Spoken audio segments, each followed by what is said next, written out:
అందరికీ నమస్కారం.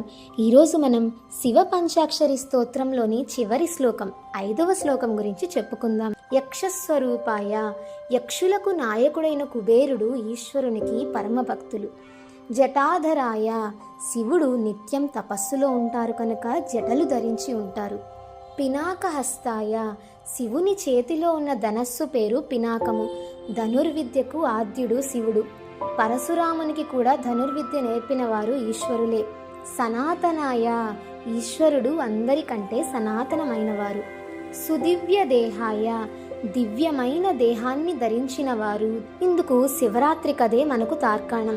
శివలింగం యొక్క ఆది అంతాలను తెలుసుకోవడానికి చేసే ప్రయత్నంలో బ్రహ్మ పుష్పం పట్టుకొని హంస రూపంలో ఆకాశం వైపు పయనమై అంతం దొరకక విఫలమయ్యారు. మరి విష్ణువేమో వరాహ రూపం ధరించి పాతాళం వైపుకు ప్రయాణించి శివుని మూలం కనుక్కోవడంలో పరాజయం పొందారు.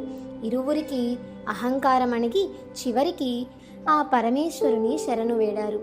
దీని నుండి మనకు తెలియచెప్పే విషయం ఏంటంటే, విష్ణువుల లోతుకి అంటే గతాన్ని తవ్వుకొని బాధపడడం, అలాగే బ్రహ్మలాగా పైకి అంటే భవిష్యత్ గురించి ఆలోచించి బెంగపడడం వల్ల ఉపయోగం లేదని, ప్రస్తుత సమయాన్ని సద్వినియోగం చేసుకోవాలని తెలియజేస్తున్నారు. యకార రూపమైన ఈశ్వరునికి నమస్కరిస్తున్నాను అని అర్థం. ధన్యవాదములు.